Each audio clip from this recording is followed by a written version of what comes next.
Salt and 20 mule team borax and salt, huh?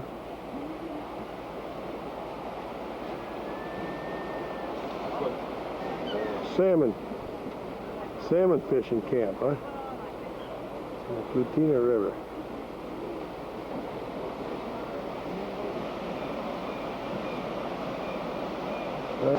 There's some eggs. Right on. I'll show you how to sink them in that bucket and kind of vacuum seal them. He's an expert at it. I'll show you how to sink them in the bucket and vacuum seal them. You want to hold that? That is beautiful. Hold that. Oh, yeah? And you did good. You did good. 2 pounds on this one. I get Hey, it's been stuck in rocks in there, Joe. Come on. Makes it heavier. Find one of them big lead weights, I would have.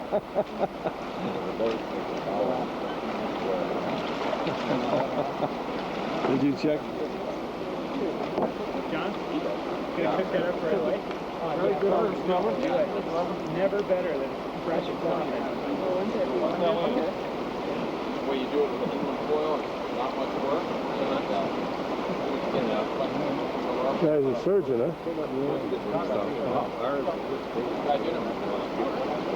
Those are king salmon. So, how big is the one you're playing out?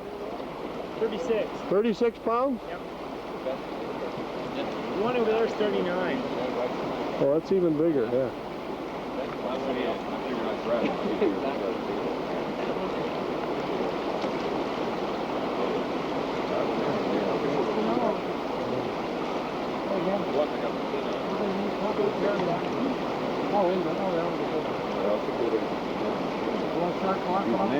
I've seen them ready to see that. We've seen them where they hook over to farther. Put in as much as you want in frost. I'm thinking.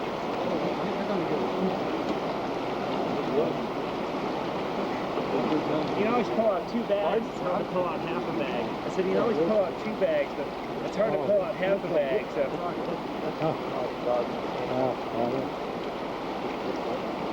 Oh, it is. Where?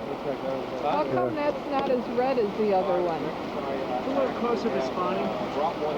But I want to make sure. Woo! That'll have to be. I gotta get the seagulls on that one now. I mean, excuse me, Tom. It's saying. Okay, yeah, Nick, I realize it's Anyway, I'll see you a little later on. It's not a cow. It's not a cow. It's a moose cow with her calf. Cow is different.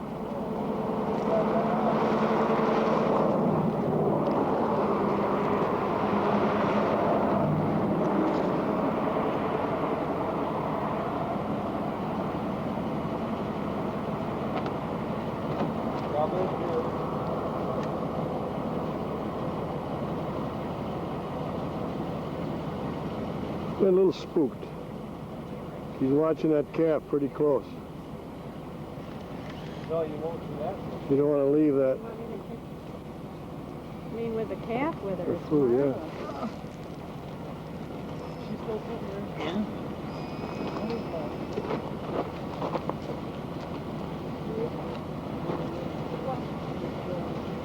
The whole meeting, huh?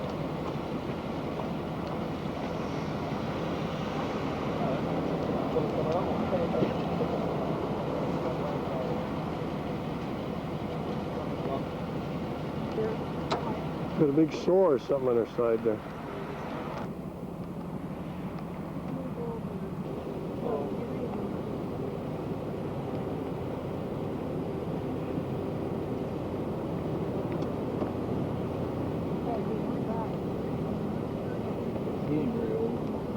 That lady's ain't hit. Man, they're going.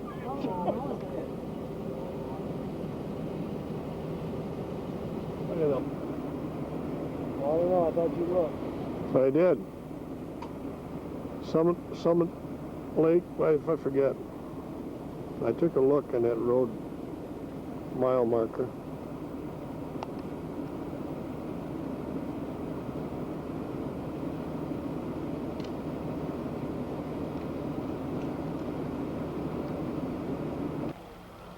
This is the Tananaw River, right near Delta Junction, just south of Fairbanks. There's a nice little cabin across the river.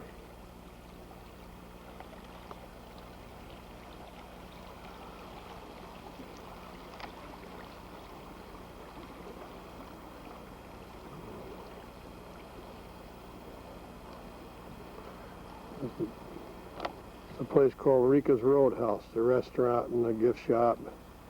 Used to be an old inn along the trail and finally the road from Valdez to Fairbanks, the early 1900s. Got us? Shall we dance or something? I've got you, yes. Here we are. Where you at? Fairbanks at the Faith Baptist Church. Sunday morning worship. 82 degrees. It's like back home in Michigan. Beautiful day. Okay. Well, here we are in Fairbanks, just out of town at one of the bed and breakfasts. Dee and I are staying a couple miles down the road at the Blue Goose. Well, I got to catch this as a float pond. You can see why. It's an airport, really, for these pontoon boats to land. 1 out of 5 people in Alaska are licensed to fly aircraft. And it's either water or air. That's how you get around. Right across this pond is another little runway.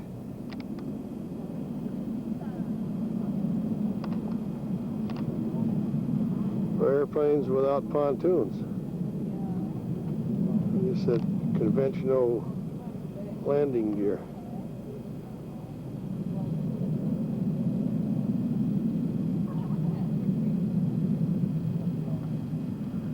No big mountains. We're just north of the Alaskan Range, Fairbanks is. Just at the edge of the Arctic Circle. In the middle of the interior. So you don't have any mountains here. We're north of that. All we got is a few pretty hills, and the rest is all kind of flat land loaded with moose and caribou and bear. A lot of fishing everywhere you look, everywhere you go. Sunday morning, July 31. Comes an airplane in. You can see him right through the trees, I think. Splashdown. He just landed here. See him coming in through the trees. They got them big, powerful engines. It don't take them very long to get off the ground. A couple 100 yards and they're airborne.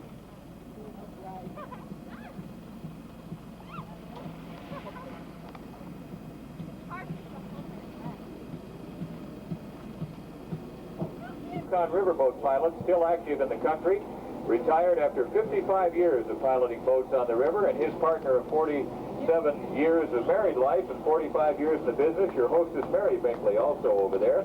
They're going to give you a wave.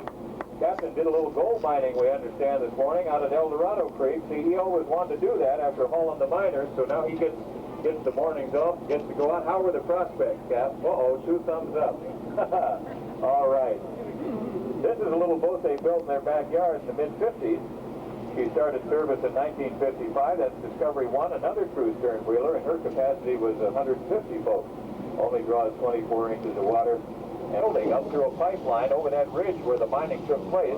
This is an appliance for hydraulic mining called a monitor, or that nozzle. And if you look real closely at the lamppost over there, you'll see we recycled them as lampposts. One of the reasons is Nixon won the Iditarod in 1974. And Shay is studying mechanical engineering in college. She likes dog teams just fine, but she wants to design fast cars when she gets that mechanical engineering degree. Shay is an Athabascan Indian from Galena, and a pretty smile for you from Shay Huntington. Right next door is Tracy from Nenana, 52 miles down the river. Tracy's studying journalism down at the University in Anchorage in the wintertime. And she is Athabascan Indian and Yupik Eskimo, has both cultures in her background. Here's Tracy from Nenana, where I was sent here. 1968, you may recall there was a war on in Southeast Asia. So when I opened up my Army orders, I expected it to say Vung Tau or Chu Lai or Saigon or somewhere. It said Alaska at the top.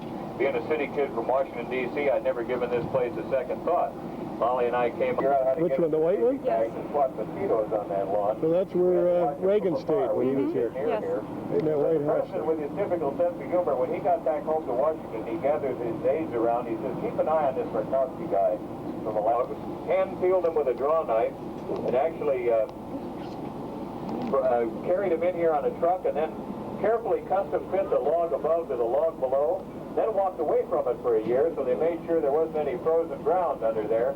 The house settled out just fine. They cut the windows and doors in and moved in, and hasn't moved a lick since then. Beautiful job, all done by hand. House next door is very pretty too, with the cedar siding, and we like to pay attention to those big windows. Hi, good afternoon. We're delighted to have you guys with us here. How's the training been going? Well, it's been a little warm, like these summer days, it's pretty warm, so we have to do it during the night. But even last night it was still too warm. But we take them swimming on these kind of days. Yeah, I bet. I wish we could all jump in the lake back there. It looks pretty nice. Now, how do you train them with no snow here, Catherine? Well, during the summer we hook them up to a four-wheeler, and you can put like 6 to 20 dogs on the four-wheeler, and they pull the four-wheeler just like they would pull a sled. Oh, I see. So actually you can get a look at how some of the young dogs are running before the snow comes. Exactly. Don is a very interesting fellow. He's an Athabascan elder, and he has tribal meetings in that home in the winter. One reason they made it so big, he's got a sweat lodge and a swimming pool in that outbuilding coated with urethane foam. They're probably going to put a little more sod up there eventually. Those of you who got here by recreational vehicle, here's an Alaskan version of that theme. You've got a little paddle wheeler here that the folks live in, and sometimes they wave to us through the window there. There's a little septic system and a well. They can stay there all year round. But if they wanted to, they could disconnect it and put it right in the river and go for a cruise in the fall. Looking at the fall, they use the buffalo. And they use the hide, of course, for food, or rather the meat for food, the hide for clothing. And the gut, the bone, the sinew, even the hoofs were used for just plain survival. We're going to show you a herd of domestic caribou here over on the right-hand side that come out of the trees at this point. You will get a chance to see them again. We have a little corral over here we'd like to present. You'll get to see these animals again. They will be one of the tour stops in the village, and you'll learn their names and a little more about them. But we like to show them off here in the afternoon sun. This is kind of a pretty natural setting that the crews put together. We'll tell you a little bit about them. The adults were actually sent here, all fed pretty much, into the Tanana, which comes from these glaciers. And since it's been very warm, the glaciers have been very active, and you'll see quite a bit of this silty material. And where the two waters meet is what's known as the wetting of the rivers here, and it's really something to see. This silt boils up off the bottom and forms clouds that almost remind me of little miniature volcanoes. But this is not thermal activity, it's just the mixing of the two rivers here together. The Athabascans have a great name for this, and their language is known as Nuchalawoya, where the great waters meet. Tons of this dust every 24 hours is moved by here by this very strong Tanana River. The current's running the same direction we're going at about the 8 to 10 miles an hour today. And you can see a lot of the patterns now as it flows over the bottom. The circular or the boiling pattern will tell the captain and Scotty exactly where the channel is. See how the water mixes close to the bank over here. That's an important feature of this situation. I'm going to explain that to you in just a second. Where does all that show? But now we'll orient you a little bit. We want to jump over here to the south. That's the fill bank. It really winds up forming new real estate. Hear that? Now over on the right, we're passing the Chena Village. This is where we'll be stopping in a little while, and you'll be taking your tour. Mary Shields has her dogs tied up behind the big building with the doors open. That's a salmon smokehouse where the salmon is drying. The big cabbage leaves are right here in the little garden next to the small cabin. And guys, we've got 2 cords of steamboat wood stacked up there on the bank. And I've got good news for you. We will not have to load any of that aboard that handcart and try to run it down the handcart or the double-ender planks today like they did on the old steamboats. We get banks of the Tanana to show you what this looks like. And it's over here now on the left-hand side. We'll be passing it slowly. Then we'll come back here and stop. So you'll be able to get a lot of video or pictures of the fish wheel actually turning.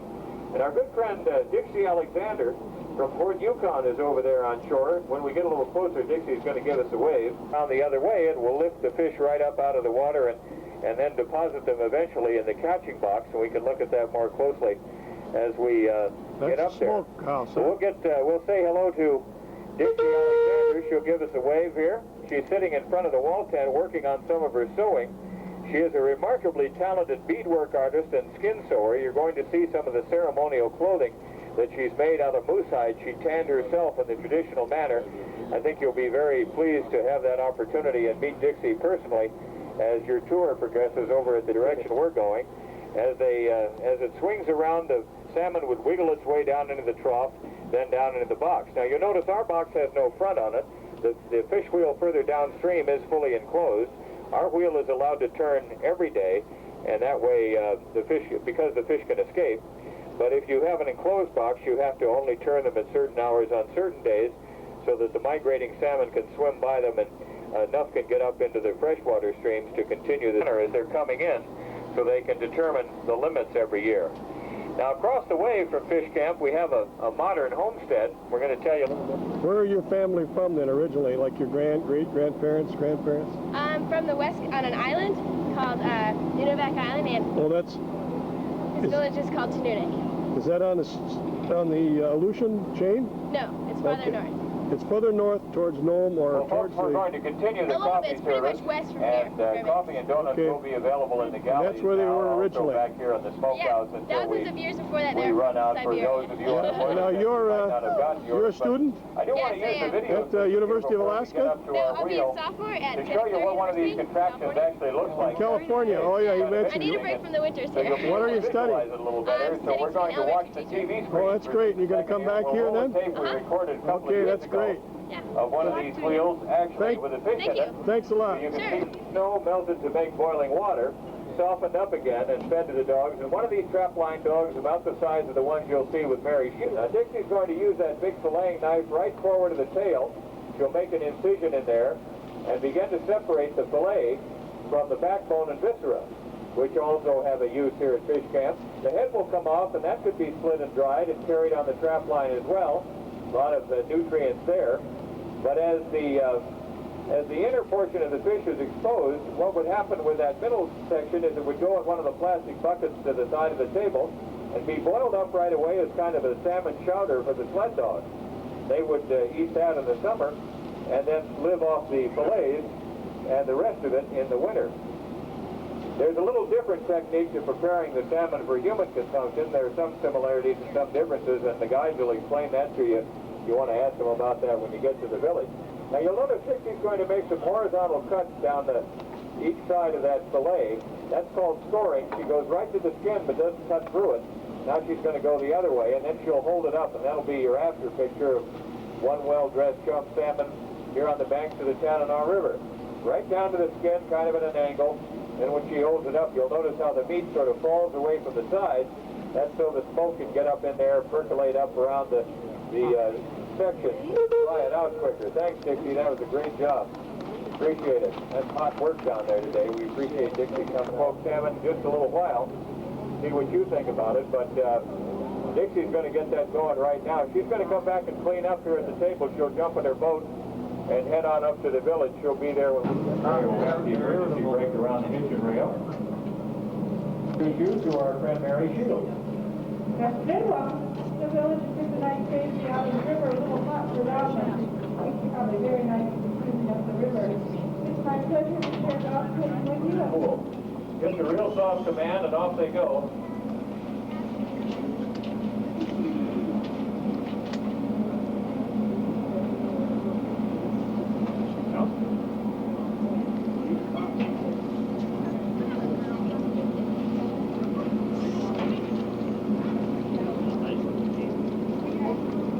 Best team I've ever seen.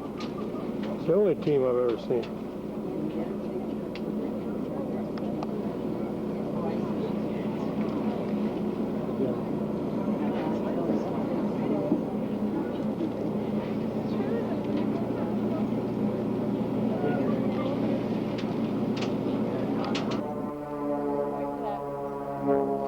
Lorinda, I am not Indian. I am half Siberian Yupik Eskimo.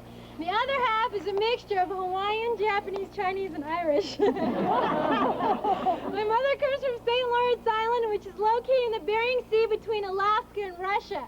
I was born and raised here in Fairbanks, and I'm now attending a university here, and I'm majoring in travel industry management.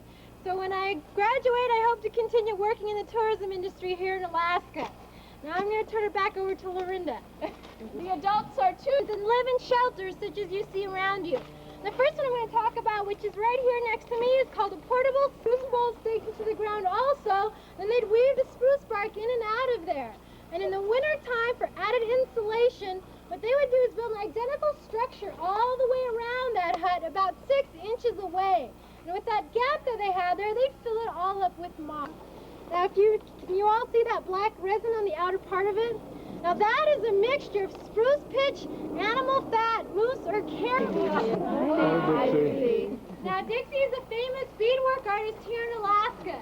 She's well known across the state for her talent as a beadwork artist and also for her traditional sewing skills in public places across the country. And in the winter time, what she does is she works in the schools and helps teaches the children how to bead and sew. And in the summertime, she stays here and works on her beadwork. Moose. Now these animals provided us nearly everything we hides are used for clothing, lashing, and shelter. Tools, weapons, and needles are fashioned from the bone. And the meat, of course, supplies us with food. Now it's the men's job to hunt and kill these animals. And one of the things he was very, very skillful at doing was to call these animals into the area. My grandpa to this day can call the bull moose, and one way he would call it is he'd use his shoulder blade like this from the previous kill, and he would scrape it against the tree.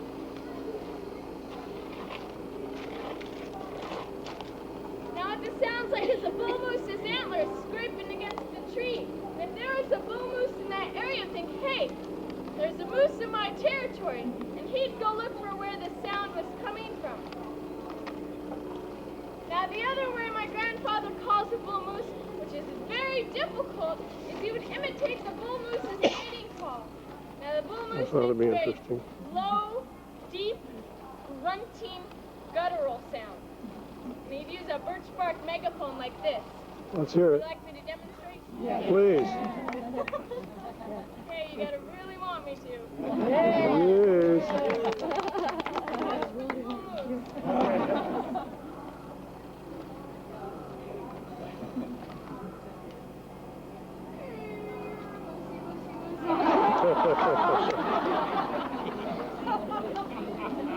Okay, now once the moose was called into the area and killed, the women took over from there, and it was our job to prepare this hide to a nice chamois-like material brain.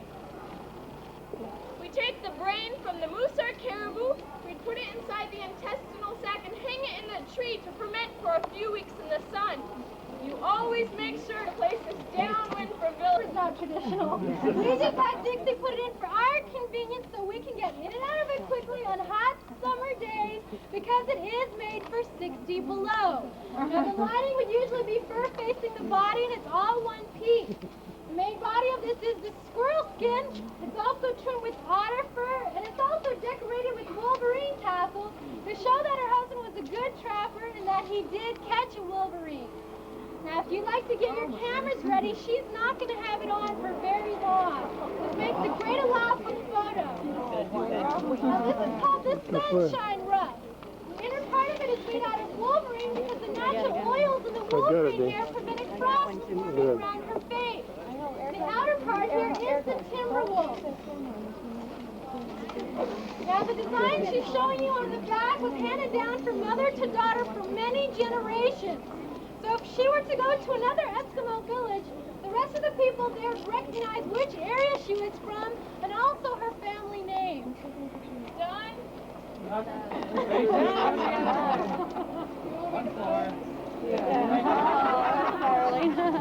want to rub noses with her? Oh, yeah. Those prevent small mice and squirrels from climbing up into our cache and stealing all our hard-worked salmon. These furs that you see here are what my ancestors traded with the merchants because back then we didn't have money, and anything that made it easier for us to survive we wanted.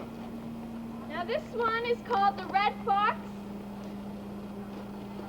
and the cross fox. And you can see why it's called the cross fox, because of the dark colorings on its back. And the women would usually make a trapper's hats out of these two birds. Okay, there's a giant cabbage Alaskan cabbage. at the Baskin Garden here, up in Fairbanks. You can see how big it is. I'll zoom in on it. Something they grow good is the cold products, because they take, in fact, they flourish in colder weather. Okay, let me pan the whole garden, Dee. Broccoli, cabbage, You name some of it. broccoli, all the cool products. Cabbage, Brussels sprouts, cauliflower, Yeah, sugar peas. those things thrive in cold weather. Now that's a particular tomato, and what do you call that again? Some Alaskan type tomato, which they usually can't grow here, but it's a hybrid of some kind that Good, I wanted to have the... that they're successful with.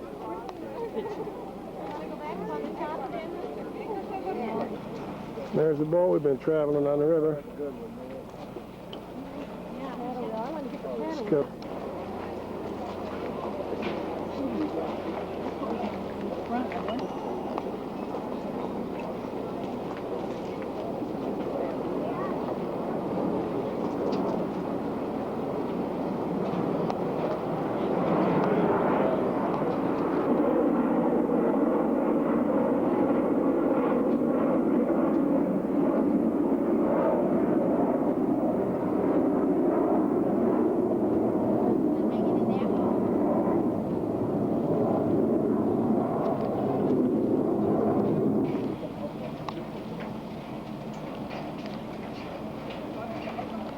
Beautiful blue water you ever saw in your life. It's the same color as the glaciers that maybe you've seen other parts of the state, or you will see if you're headed for a southeast on the cruise ship. This quality. Those are willows there. They don't look like our kind of willow trees, Now, but they're then we willows. sent it up here to Fairbanks. The only Beavers place in the eat world them? you can find this is right here on the boat Those today, sounds kind of and at the ridiculous, gift but shop I at read that Steamboat book by Landing, also out Michener, of the El Dorado Gold Mine. But that's we're what the interested in mammoths and the quality, not mastodons quantity, used so to feed we on. want you to know it was available, because not Thousands only of will years you ago. enjoy trying it this afternoon, Anyway, that's but what it makes a James terrific Michener Alaska said. gift. If somebody's been Right taking along in the this mail river. or keeping an eye on the Freezes over in the homestead winter. back home for you, this is standing out on the runway along with Vatican I and Air Force One. You don't get parties like that when you live at the end of the road here like we do, so it would have turned out to be a pretty big deal. Now, right ahead of us, those of you on the... Well, you can't see all the buildings, of course. That's it.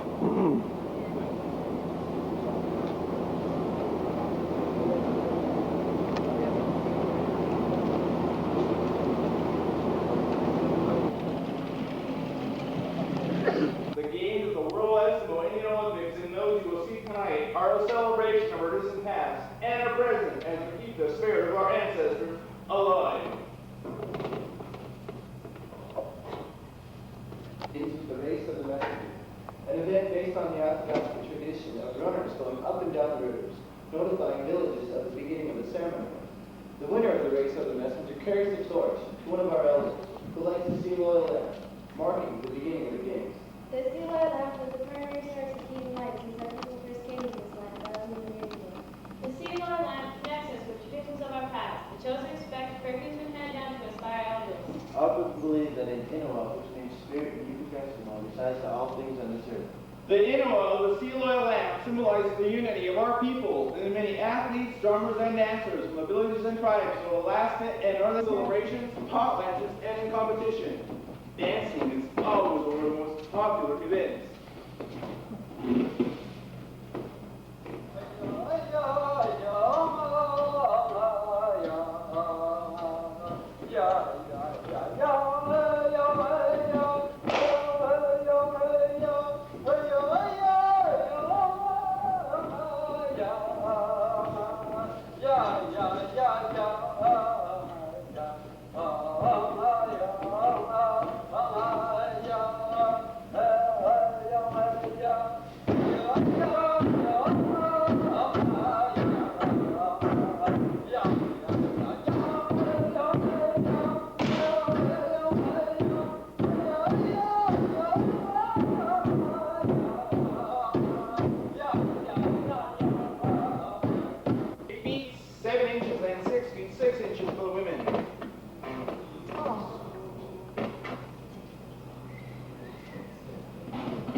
to jump.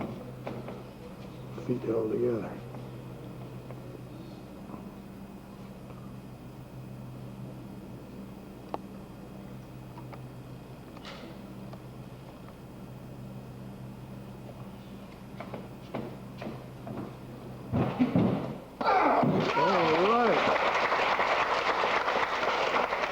Charlisa.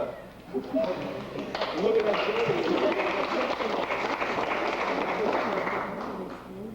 Let me get that straight. Charlisa won the first round, and she also won the second round. Therefore, she won the match. This is the arm pull, a game of strength. Ready? Pull. Come on. Yeah,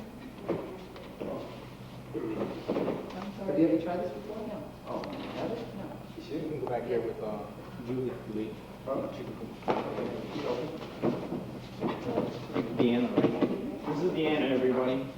This is Chris. Welcome, Chris. Okay. First the one ball in one direction. Keep going. The right idea. And after that, you throw the other one in the other direction.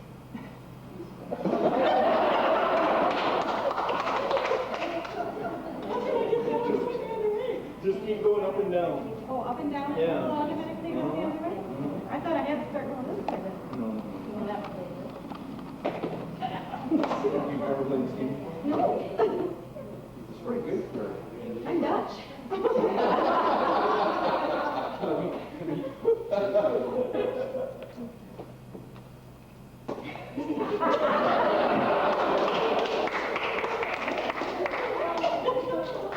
Let me help you.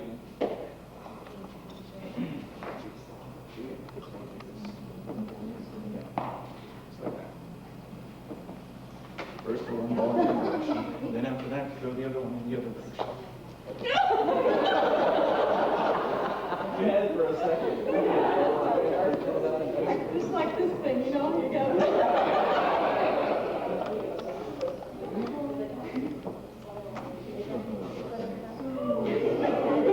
Never done that one. Oh, I can do that one. This one doesn't like to go.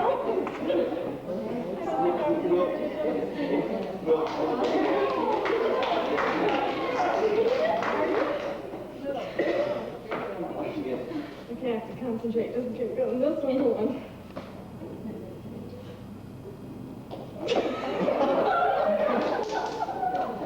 You've got the right idea, but you're getting a little bit too low.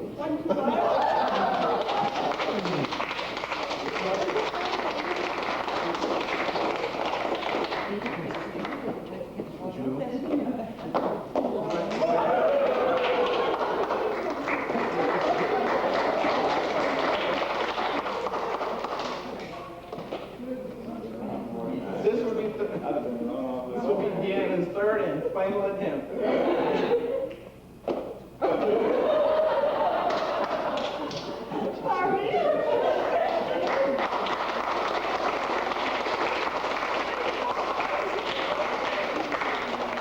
I want a big round of applause for volunteers. They made reinforcement stoppers for children of all ages, 5 to 105. All proceeds from these sales will help to support World Eskimo Indian Olympics. North side of the city, and I'm panning from west to east. Just get an idea. Fairbanks lies right below there, the city.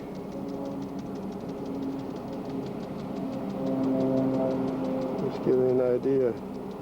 That's obstructing the view there. That's a greenhouse or solarium for research at the University of A. Last night we were here, and we're here again this morning. It's beautiful. There's some plots down there for agricultural research. Not any mountains here, but on a clear day they say you can see Mount McKinley off in the distance, 129 miles. Can't see it today. It's a beautiful day here, but there's a little haze out that way. Well, here we are in beautiful downtown Fairbanks. It's Monday morning, about 10:35. And the flowers are beautiful. That's because it stays light almost 24 hours. And they really flourish. It's about 85 degrees here in Fairbanks. And here's a memorial, obviously with a Eskimo Indian. We're getting ready for just a little cruise, a sightseeing cruise here at Fairbanks. Going out where there is no roads. Going to take a look for wild game. So, I'll see you later.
There's a loaf of Wonder Bread that we picked up in Anchorage Smash it out flat. 8 days ago, Take it or home. 6 days ago. Got our pictures. It's good, wholesome bread, no additives added. It's white bread. It's how many days old? Got an expiration date. We bought it Tuesday, didn't The we? expiration date is already expired. Wonder Bread. That's good advertising. Yes, it is. No artificial, no preservative. No This bread will be consumed by some hungry people tomorrow morning. Real preservative. What is this, number 3 bed and breakfast? Yeah. Yeah, this is Good. Ken and Susan Rissy and their lovely children, Michael and Michelle. Right here in Fairbanks on Dartmouth. And that's your little doggy April right there, a little Boston Terrier. Yay. Okay. Just got off. Didn't take this camera with me because I was afraid to get all wet and full of that glacier silt and that would ruin it. And what a time we had. This is the Nenana River. This is the Nenana River. Where? Here comes a airplane. I'm going to try to zoom in on it.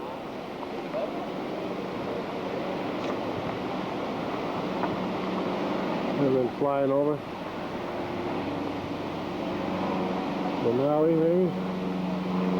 I don't know. Take a look. 2 more hours, you go up the canyon over there. That's about a number 4. That's about as bad as it gets. Or as good as it gets, I guess.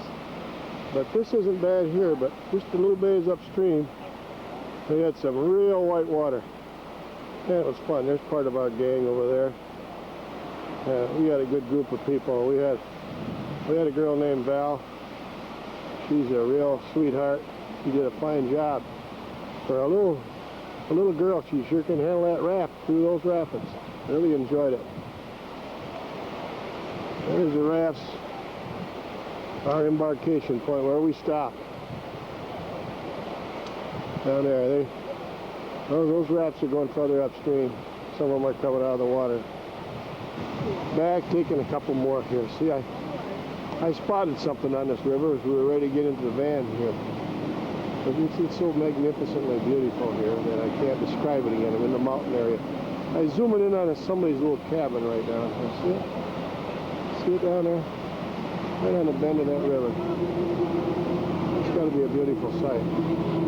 Wonderful place. It's a nice day today. It's a little overcast. The sun was peeking through. I'd say it's around 70-ish. High 60s or about 70. We're going to head on to the park now and find something. Maybe we'll find some horses to ride or something. Wait, what we got here? There we are. You can take one and roll a nice somewhere else. Denali National Park.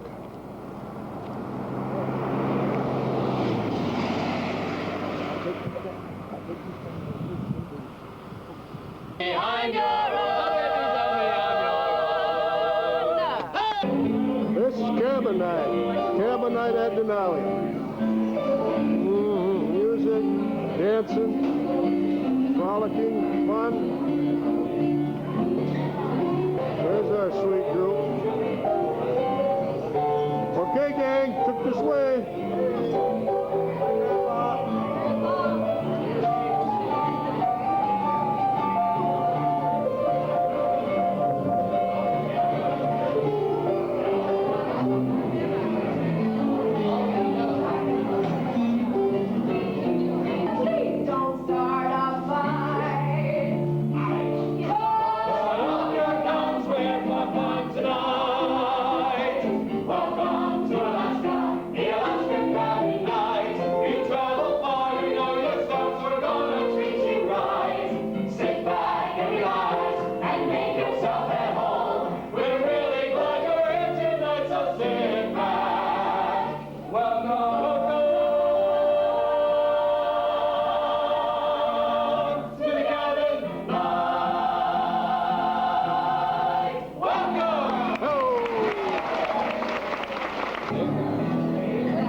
Tell me about it. Oh, we just had a great meal. Corn and beef. What did you have to eat? 9 months.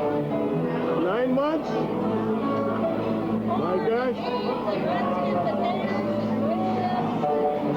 Best juicy, meaty, barbecued pork ribs, right? Halibut, baked salmon, corn, redskin, potatoes, beans, baked beans, beer, wine, iced tea, water, coffee. Good airplane ride. There you go. Maybe I'll take you on an airplane ride pretty soon. Settle your stomach a little bit. Hi, Mary. Hi, Mary. Hi, I'm Mary. I've been picking up the plates. Well, not only that, you're an entertainer, right? No. You're going to sing for us pretty soon? I'm going to sing for you in the show. And Good. I'm going to dance for you. Well, that's what we're looking forward to. That's why we're here, Mary. We're here for you. Me? Yes. You came all the way to Alaska to see me? Yes, that's right. We knew you were going to be here. Well, you can sure know how to make a girl feel special. Well, you sure are special. This one? Pardon me? Is that how you hook this one? Your charmer with all the... That's how I hooked her, yes. I made her feel special.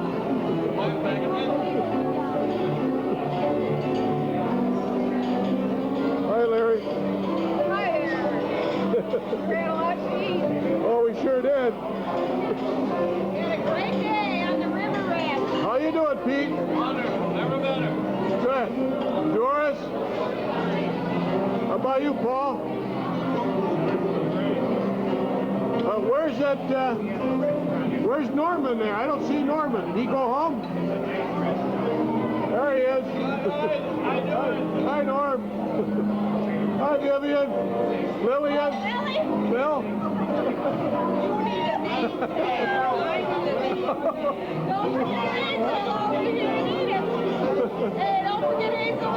No, I wouldn't forget Edith.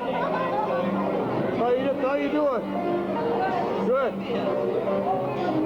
There's my friend Helen. Great. You having a good time? Good. We're in for a lot more fun.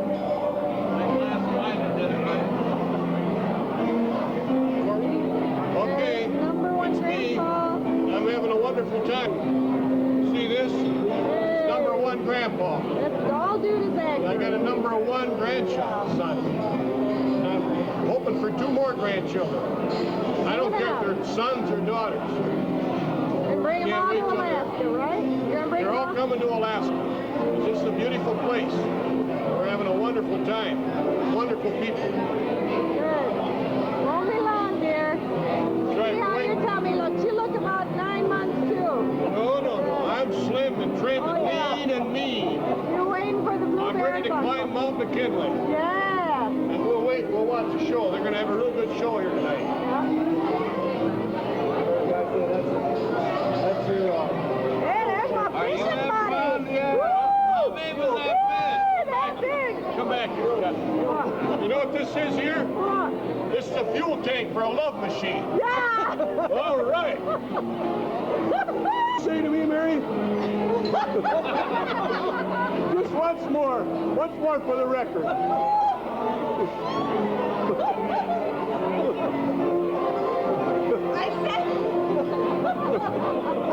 I said you got the brains and you're a sex machine. Oh, all right. Thank you.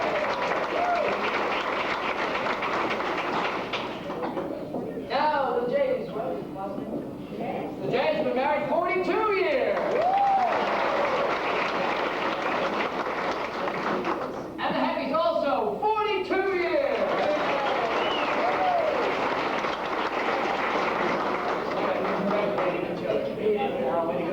Okay, we do some kind of special for folks like these. We're all going to count to 3, and then we're all going to get together and say, "Aww." 1, 2, 3. You can't go yet. I'm not done with you. There's more to come. You see, when we say "aww," they have to kiss each other. All right. Then we're going to switch, and you're going to get her. No!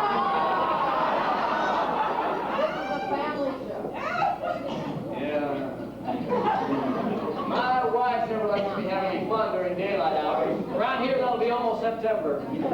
Although we're going to say, "oh," they're going to kiss each other, and the longer that we say, "oh," the longer they have to scrunch. Let's count. 1, 2, 3.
beauty that thrills me with wonder.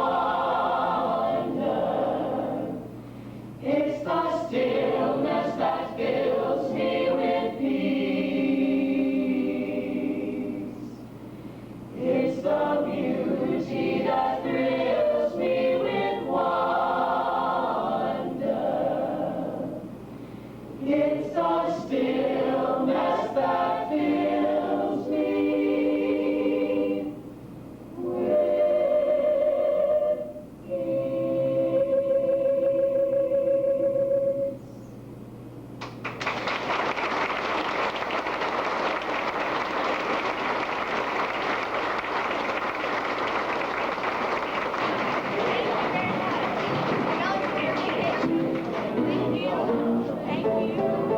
Mary?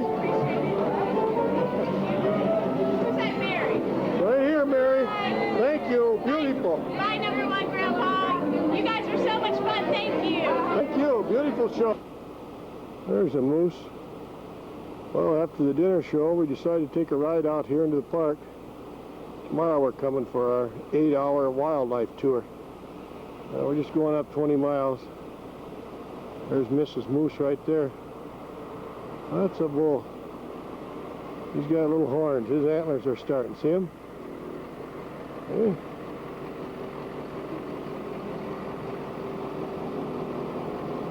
He's chonking away.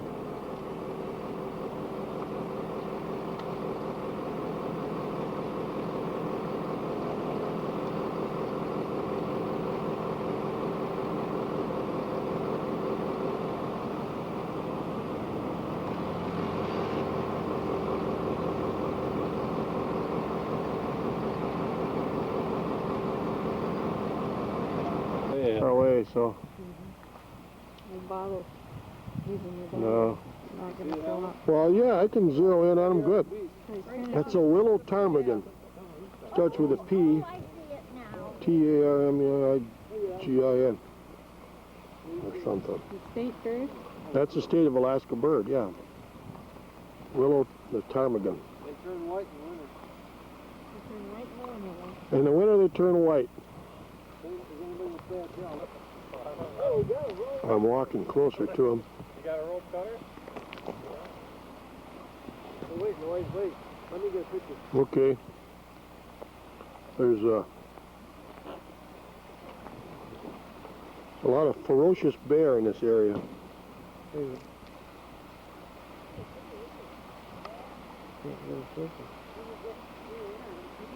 Gonna focus? You got him? Yep. I love Okay. doing these new Wait, things. you get a picture. I heard you.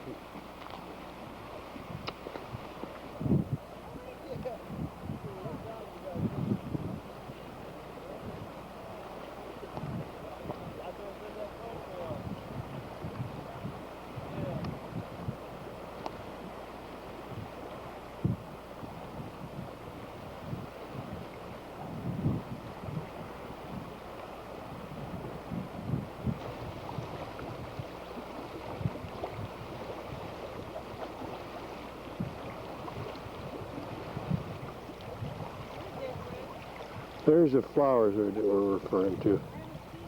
They're just a beautiful lavender color flower.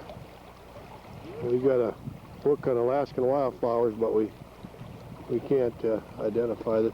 Well, that's not fireweed, is it? No, it's almost like When I a look at it in the binoculars, they're all individual 4 petals.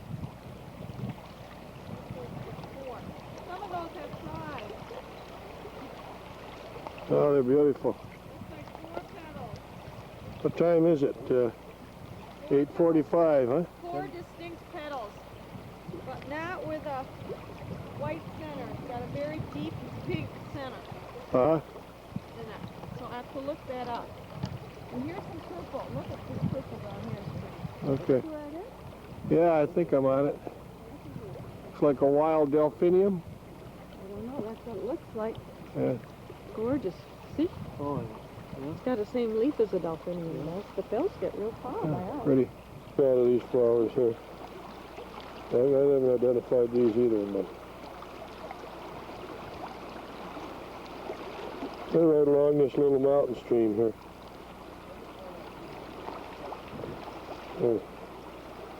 See a lot of them all over.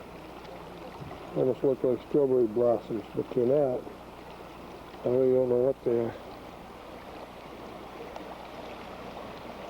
And here's some yellow flowers. Dee wants me to capture. Quite a few of those too. Quite pretty. And there's some more flowers. Pretty ones. Let's see.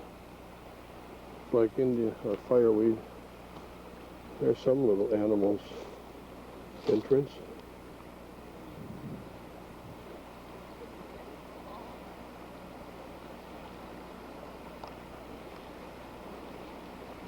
Went down the Nenana River in a boat. And finally we came out here. This is as far as we can drive in Denali National Park. Tomorrow we're going to go to Wonder, what is it, what's the place starts with a K? Katishna. Katishna, and maybe Wonder Lake. We're going to see the great one, Mount Denali, Mount McKinley. But my greatest event of today was that I had an opportunity. You've seen on the video just prior to coming out here, we saw the moose along the road. Well, today I had the opportunity to actually ride on a moose. A very thrilling ride. That thing was really moving. And as a matter of fact, I got a little concerned. Well, I panicked. I'm sorry. I started screaming, yelling for help because I couldn't get off this moose.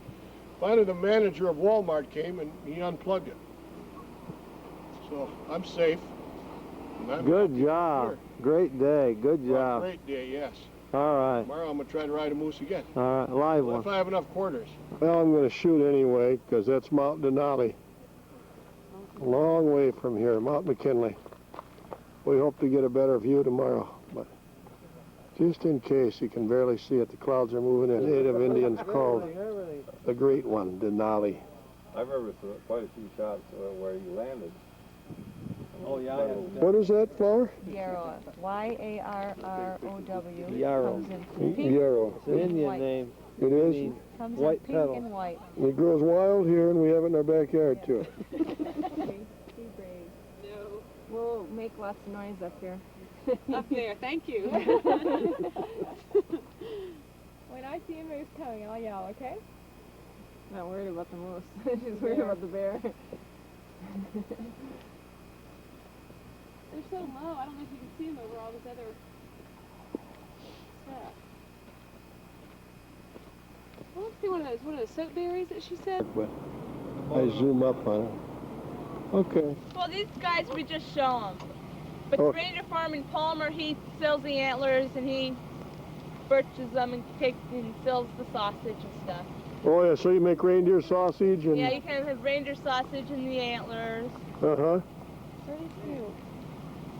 That's great. Now, let me pan over there and get that big guy. That's Rudolph, he's 5, and this is Abraham, he's 3. Okay. Now, of course, the cows, what do you call them, the does? Actually, the reindeer, I don't know. We haven't had anything to do with female reindeer. I don't know if they're which they are. I think they're cows. They're calves. Oh, I see. Okay, you guys, Oh, female reindeer cows. So you just take a picture, I mean, you just take a like... turn that one around once. I get his front end. We are this year, last year we did. We're taking them up to the Fairbanks. Come here, what's his name? This is Rudolph. We've only Oh, yeah, you said that. Rudolph. we haven't had a chance to do very Look much. your nose so bright. I guess they're nice, docile animals, aren't they? Yeah. They're always fun. That's pretty cool. You guys live right around here? Yeah, just right over the other side of the service station here. Oh, yeah, and you just... Stand at the station, toss a rock, you could probably hit our house. Oh, yeah, you're just taking a walk then. Yeah, I got yours. Yep. Exercising your reindeer. Exercise, and that way they get greens and stuff like that. Uh-huh. That's pretty cool. Do anything? No, it's wide angle. Now, what's this one's name again? That one's Abraham. This is Abraham. Abraham. Here, over here. You just got these 4-H projects. Bryan. Oh, 4-H. This is Lloyd and Abraham, the reindeer.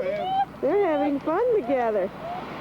I can't believe it. We just saw them walking along the side of the Abraham and at the beautiful velvet on this one. Oh, yes. Yeah. And how old was Abraham? He's 3. 3 years old. Oh my. Food? Food? Pretty good. Looking for food. Yeah. He doesn't have any. And this one over here is Rudolph. Yep. And Rudolph's 5 years old. He's got a bigger rack on him. Look at that, would you?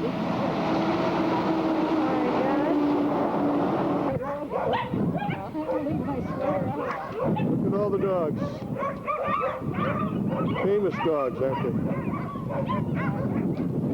She says Bluto's famous.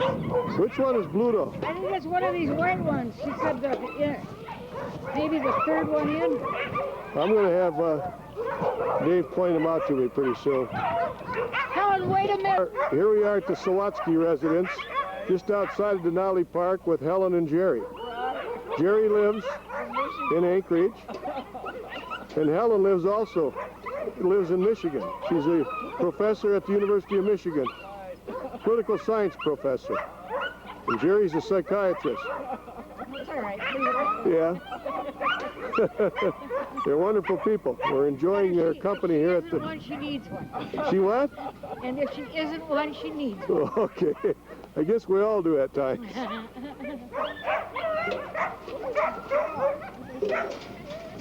Look at the puppies running back. Oh, there's the puppies. There are the puppies. There's the harness. Puppies are getting their water. See? Okay, sweet. Little huskies. Before long, they'll be sled dogs. Magnum, shut up. He was on the Iditarod with Rick Swenson. Yeah, Rick Swenson has won the Iditarod 5 times. 5-time winner of the Iditarod. He came in 4th this past year? Yeah. With Bluto. Yeah, you had him in lead all the way from the start to the finish. Bluto, I gotta get a picture of you. You're a famous canine. Yes, you are. I love dogs. Yeah, they're a lot of fun. A lot of work too, aren't they? Oh, yeah, they're a lot of work. Now you, hey Dave, let me get you on here just a second. You go in the Yukon Quest, right? Yeah, I'll be running the Iditarod this next year.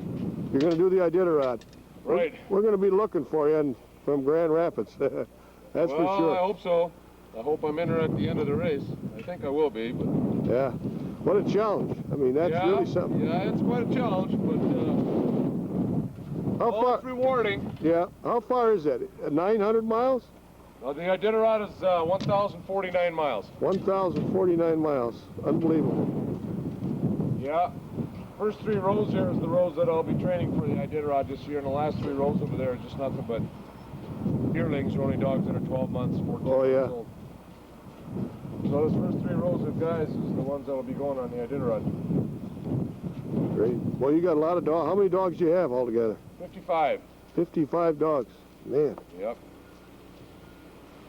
Takes a few bucks to feed them, doesn't it?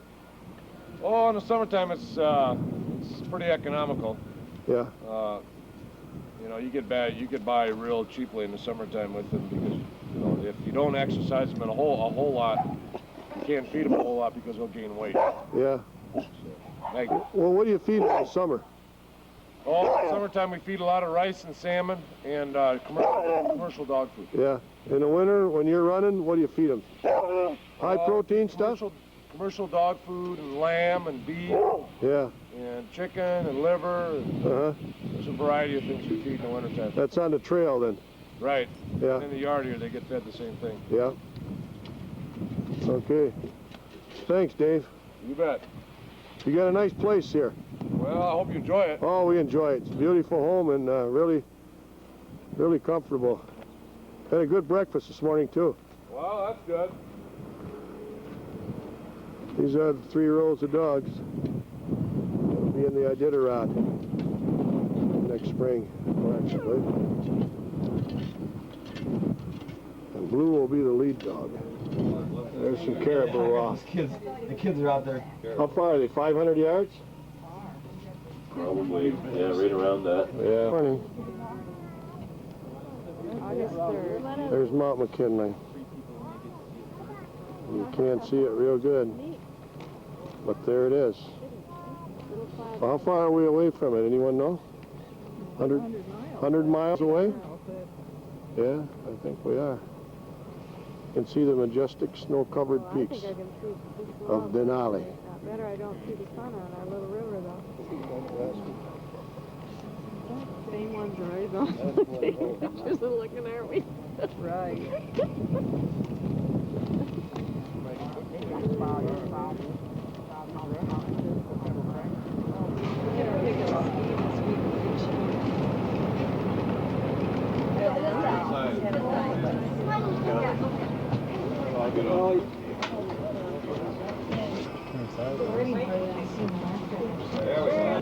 Yep. Walking. He turned around and looked at us. I got him, yeah. I want to get a picture of him. That's Grizz. Marmot. Whistle pig. Whistle pig. You call them whistle pigs? Yep. They, yeah, when you buddy, when you go hiking sometimes and you come up on a bunch of them, they'll let out this really high-pitched whistle, don't they? Well, what stop is this? Did they say? We're on our bus tour to Denali. We saw a sow and 2 grizzly cubs a few miles back, but I couldn't get them on this thing. They were too far away. I saw them through the binoculars. I hit it for the brush. This is kind of a... So, up to what, about 80? 75, 70.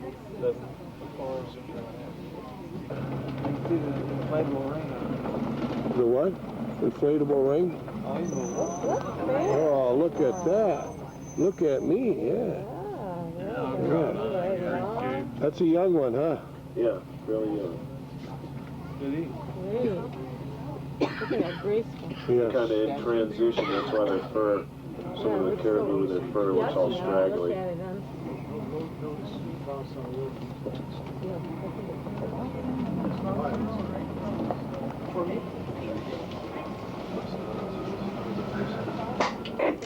Can I have 35?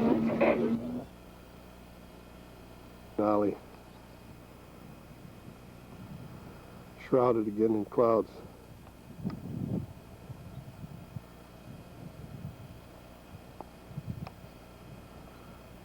Mount Denali or McKinley.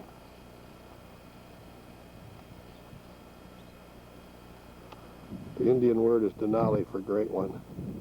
We named it after some phony president.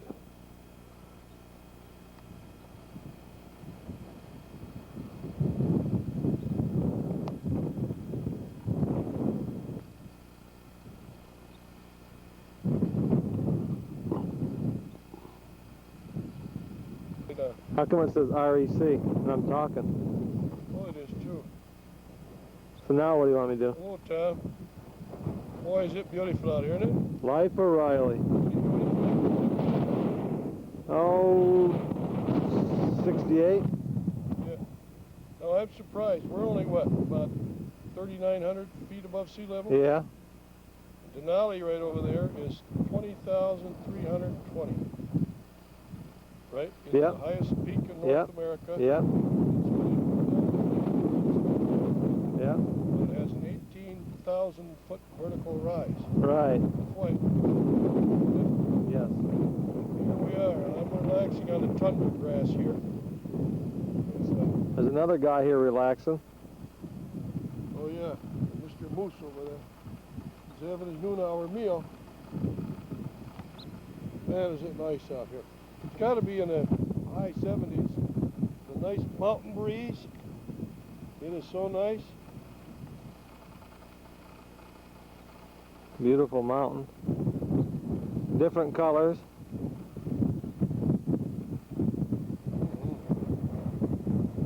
And the Eielson Visitor Center. We have to walk back up that hill. Yeah, I know. I could take a nap here for a couple hours, But you'd be kind of late when you got back. but I'd miss the bus. Yeah, you missed the bus. Missed the bus. Well, there'll be Missed another the one bus. tomorrow. Missed the bus. Missed the bus, but there'll be another one tomorrow. Yeah. So. What kind of flowers All you got to do is take a picture of it. there? We're up in the tundra here. Way out in the high country. We're up in the high country, alpine.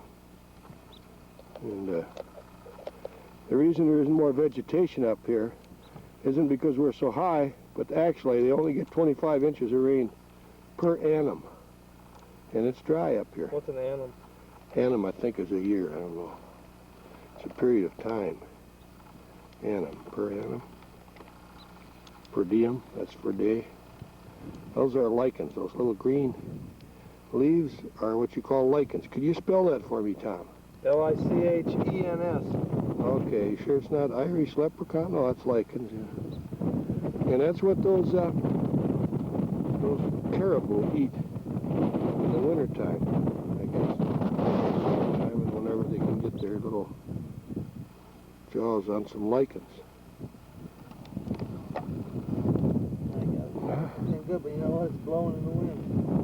Where is that bugger?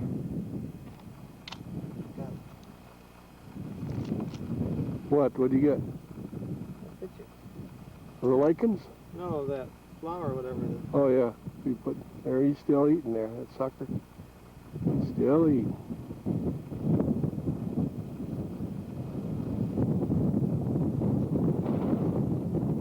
Now then, we've been looking for animals. Caribou, bear. We've seen them all, but there, right there, is what's known as a Homo sapien, or Homo erectus, sitting on his Baducus on the rock. I think his name was Paulus, the Genesee area. Wow, There's some more Homo sapiens. That's the ones I was looking at. Those Homo sapiens up there? Yeah, two different genders too, I believe. What's a gender? What's a gender? That There's German, a female gender and a German yeah, German guy sells stuff? Yeah, he's a gender. Gender? A vendor or a gender, and a female and a male of the species. Walking on the sensitive tundra. It's permitted here, because this isn't really the true tundra. It does grow, except for they say keep off particular areas that are... Like me? Like where you were laying? Yeah, like where I was laying there, yeah. I'll pan this area here a minute. There's Mount McKinley in view. And then I'll... And I was telling you that they do a lot of research, and as they go back after the first 15 days and count how many caribou calves are still left.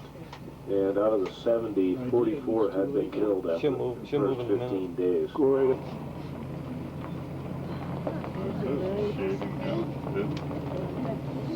What's that? She has moved to create shade for it, it seems. It could be. You know, the calf is on the shaded side there. Sorry? She's going. I think they're on there to get away from bugs. She jumps right out. It's not over now. It's all ready to go. I can get right up here. That's what it is. See how the flies are really bothering Here it them. comes right at us. That thing took off. He really doesn't like those flies, you know. Now look at it. It's going without Mama. Well, Mama will find her. Let her go. Let's. And even this far. Yes. Real cutlets.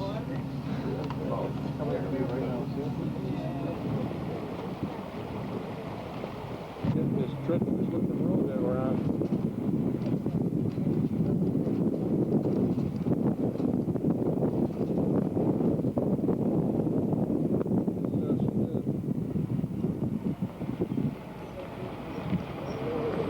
Here's the brakes.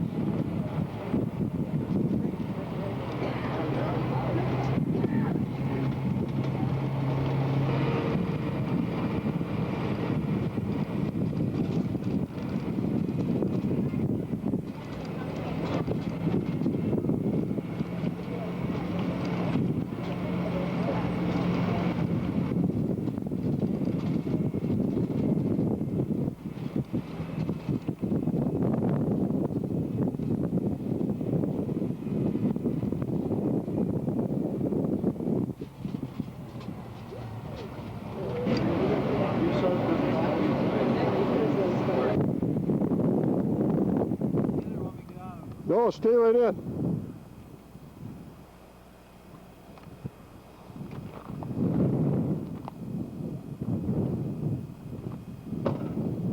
Dry Creek Bed and Breakfast. OM.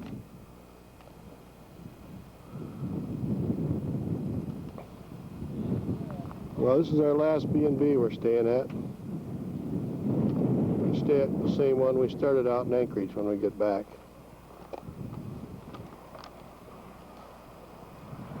This is the Sawatsky residence. Told you about the dog sled this morning. It was a nice place, wonderful people. Every couple hours they get their little symphony going. Here we are, Friday the 4th of August, looking at the most beautiful sight I've ever seen in my life. Mount Denali. Brings tears to your eyes. Hope I don't get the lens all wet. It's beautiful, indescribable, incomprehensible. Denali.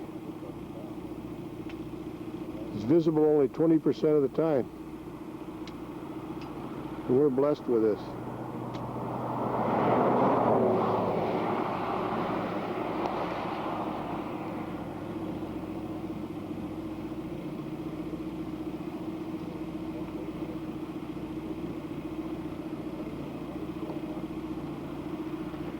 How far away is this, Tom? About 60 miles or more? I think from what we look on the map, I know it's 100 miles in places. There's 75 miles, it's safe to say. Mm-hmm.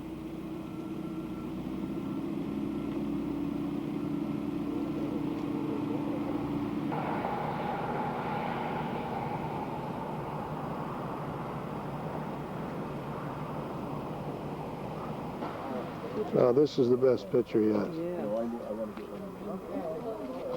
Although I did like those other ones. Oh, they're all great.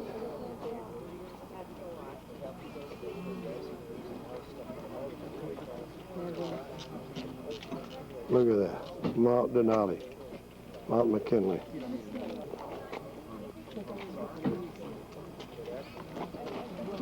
All right, for those of you off the coast, if I get you over here, like I say, I got something I want to brag about. I always enjoy bragging when Alaska has something bigger and better than anyone else in the whole world.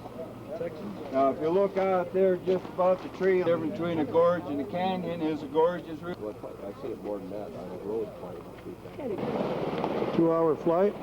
I want a picture. Hey, everybody. Look, Deanna's ready to get in, and Norman.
get a 90 360 of this.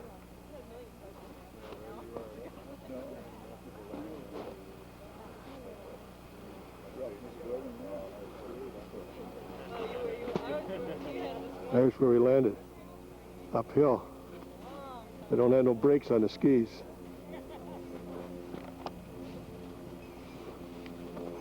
Hello, Pete. Can you wave to the crowd? How's it going? Good. Love it. Nice ride, wasn't it? Great. Hey, Norm. Great up here. Sure is. No, I. We climbed Mount McKinley this morning. In an airplane. This airplane. I'll get one of the three of you. How many feet thick is this glacier, you know? Right here, I don't know, but down in the gorge, it's 3,800 feet thick. 3,800 feet there. There's our crew, and I'm going to show you the South Peak, the highest peak of Mount McKinley, right there. See the snow blowing off in it? We flew right around that peak. When they start at their base camp, they climb up and down in one day. They can't spend the night on there. They get caught there in deep hurt on that mountain. It makes its own weather. It can change real quick.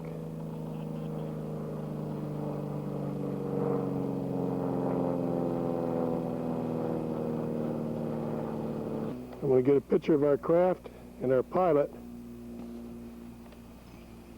right with Mount McKinley as a backdrop. That's Pat, our pilot. He said he's 12 years old. This is his first time on the mountain. Where are you from, Pat? Originally I'm from Colorado. Okay. You been flying a long time? 9 years. All right. I can tell you're well qualified.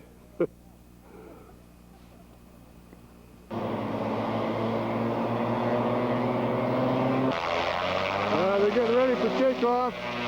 They're going to leave me on the mountain, I guess. There they go. Bye-bye. They're going to go below that hill before you see them take off. Get airborne. Down the hill they go.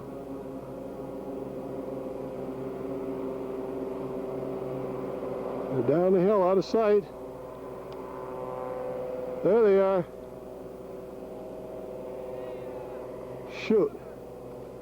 Like I'm going to have to walk.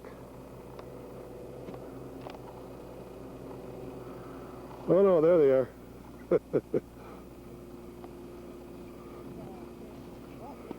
I'm going to get one more 360 of the bowl we're setting in. He came down from there.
Anchorage.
Right in there, and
Now, what question can I ask? Now I'm tongue-tied.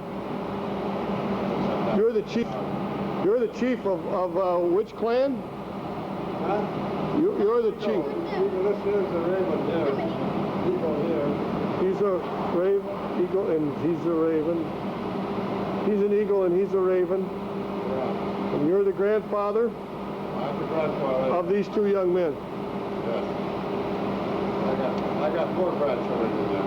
Yes. In fact, I got a great-grandchild in there. You have? Three generations? Well, about 4. 4 generations. Yes, I'm 1 or 2, you know. It was a wonderful show, wonderful dance, wonderful presentation. Father, daughter, and granddaughter. Right. The daughter's Plinkett, or you all are, yeah. We just enjoyed a tremendous presentation. Oh, there's some more of the family. Wow. Yeah. They're back again. This is my son. That's your son. Yeah.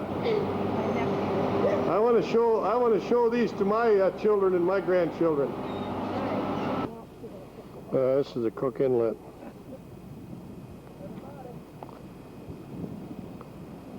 There's a ship coming into Anchorage. I didn't know that they had much. When the tide goes out,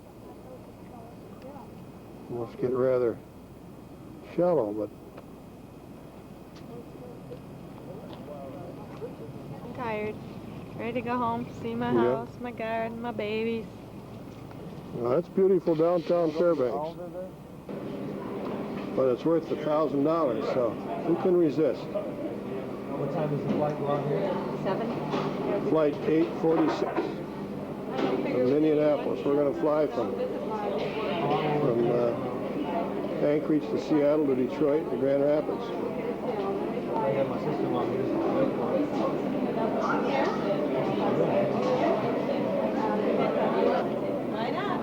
Our friends Paul and Doris Octoroff are going to take a bump with us. They want to go to Houston next summer. Here we are, spending another 12 hours in Anchorage as we took a bump. We're at the zoo. And look at the beautiful flowers there again. Now there's the infamous polar bear who earlier this week attacked a young woman who climbed 2 fences to get near him. As you can see, picking his teeth. He's still picking his teeth. With a big, large toothpick. He's sniffing. He's got Get him with his tongue out.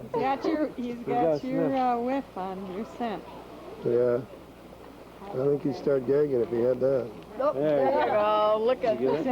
Bleh. He said, I picked up one. I smell Dutch. Yep. Dutchman I don't like. I like them young Yeah. and tender. Polar bears are indigenous to the Arctic Circle in Alaska. And also to this zoo area here. They're behind bars, thank goodness.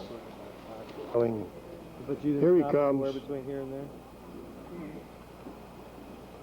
Now we've seen a couple of grizzlies in the wild, but this is at the zoo. We docked around 8 o'clock we docked. So it's We left at 11:45. We had to be back. Now these are musk oxen.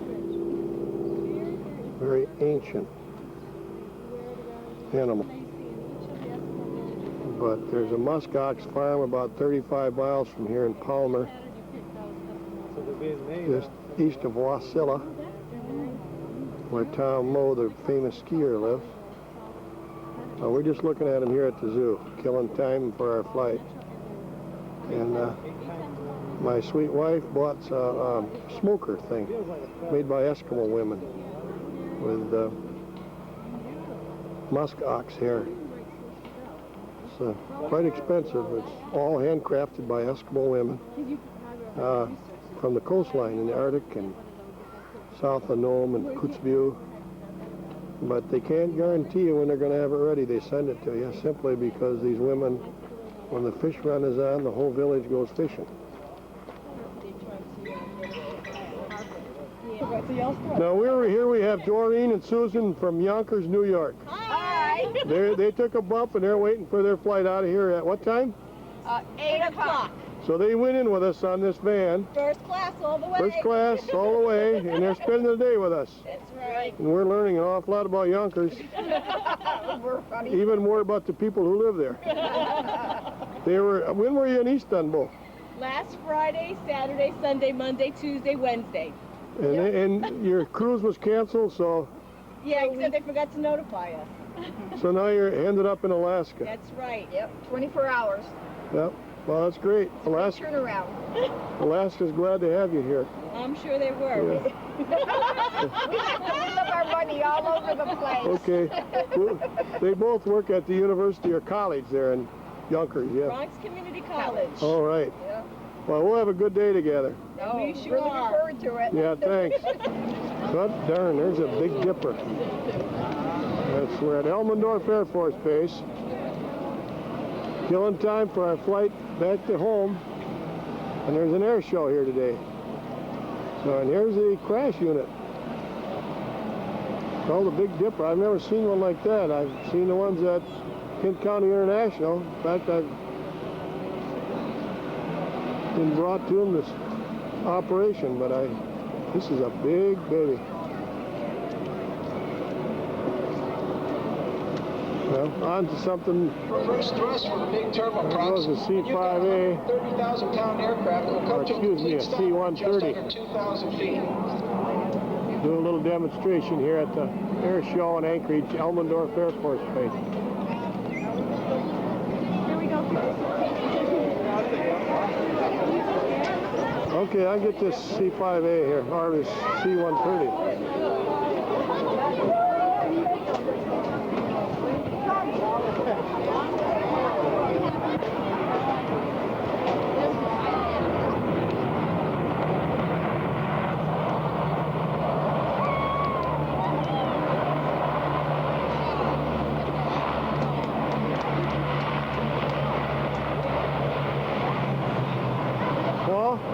These things can actually back up. They reverse that prop and they can actually back up. Yeah, when they load.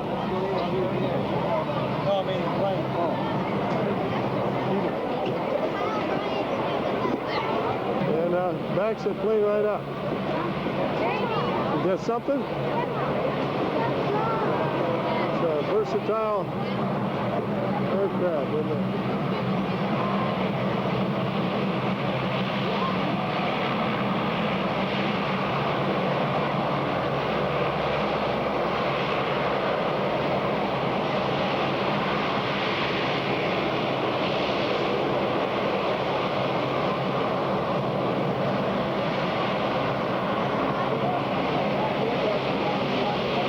They control the direction of that. I know the rudder, you know what I mean? Back it up, I wonder how that works. You know what I mean? Yeah. There he goes.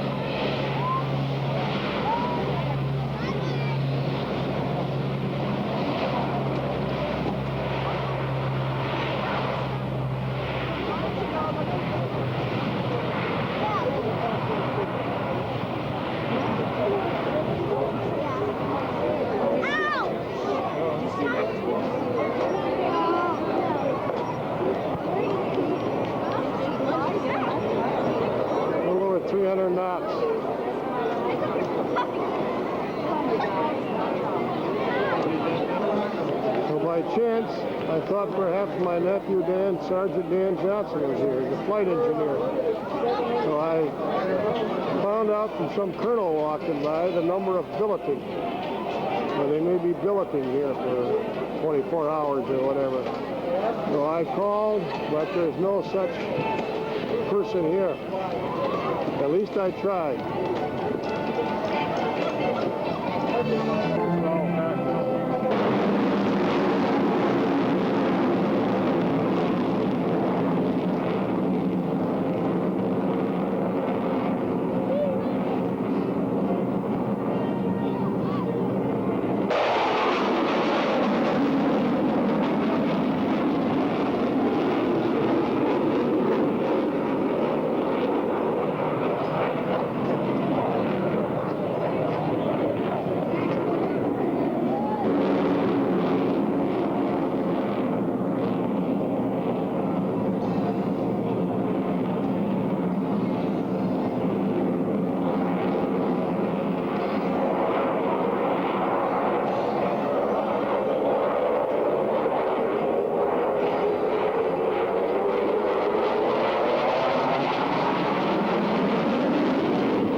The opposing solo, Thunderbird 6.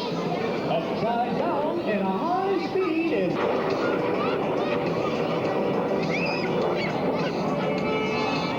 From the left, also 5. Watch his speed rolls 360 degrees right at Show Center.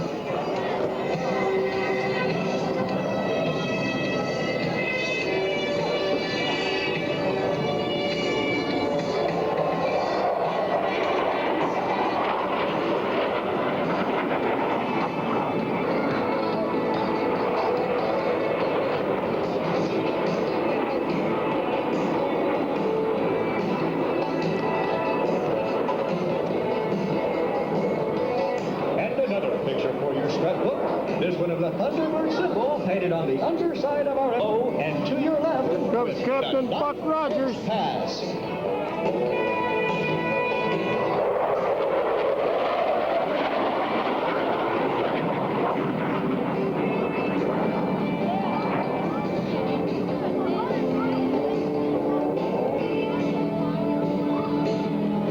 Now from your right.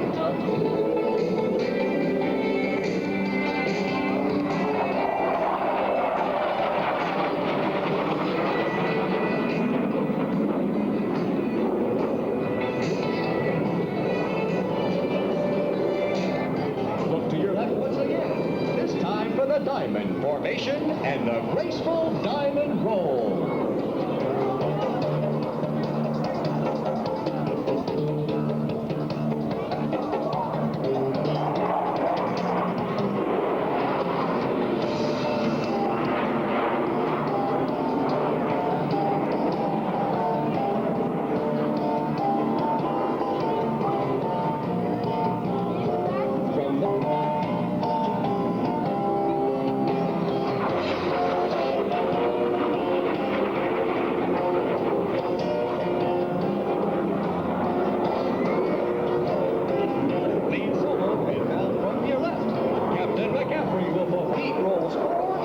In just 6 seconds.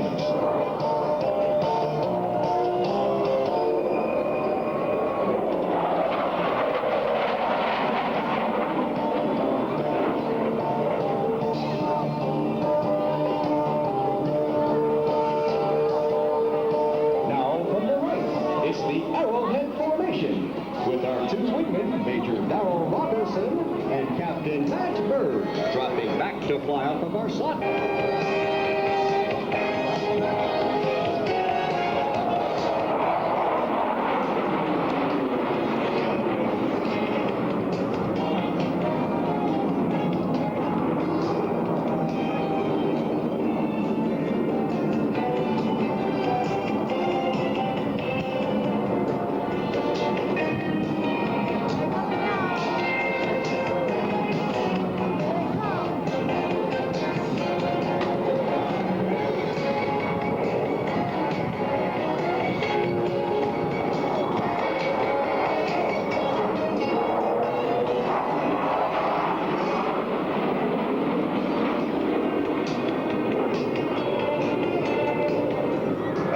From the right, our two solo.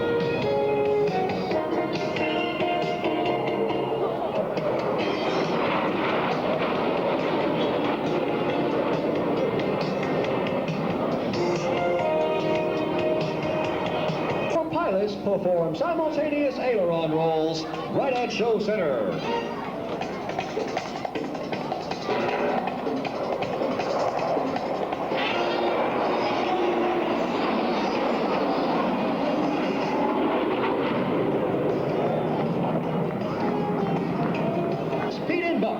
Teamed up again, this time for the breathtaking crossover break.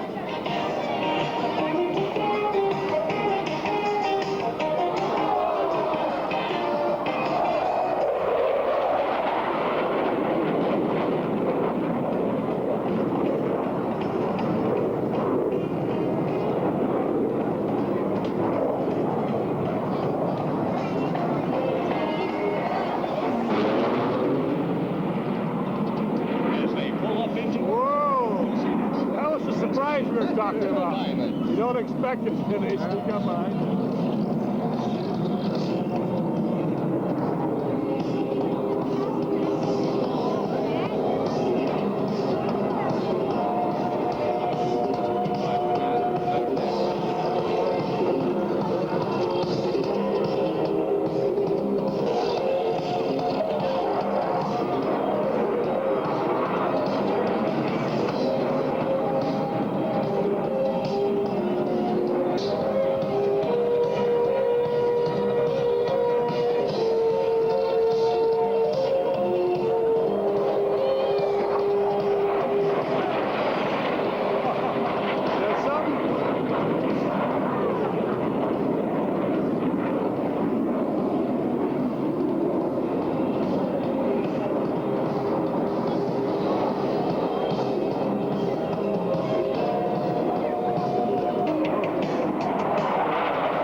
play. Look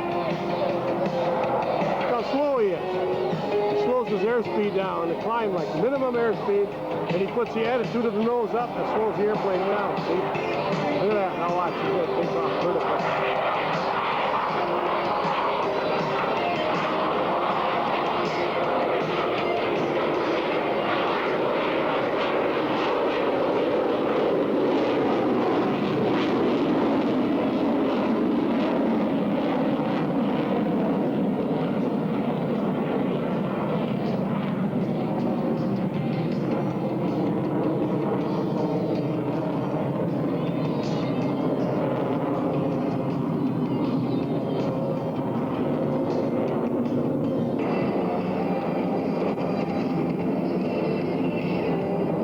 Stacked in the center of the 5-card is our select pilot, Major Jim Idenko. This is precision flying at its finest. There's no room for error here in the center.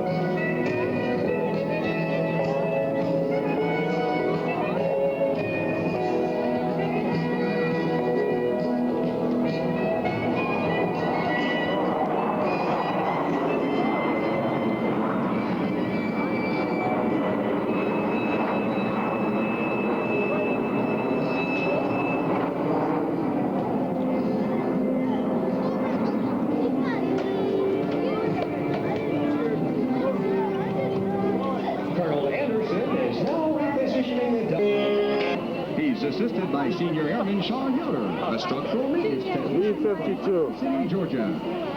The crew chief of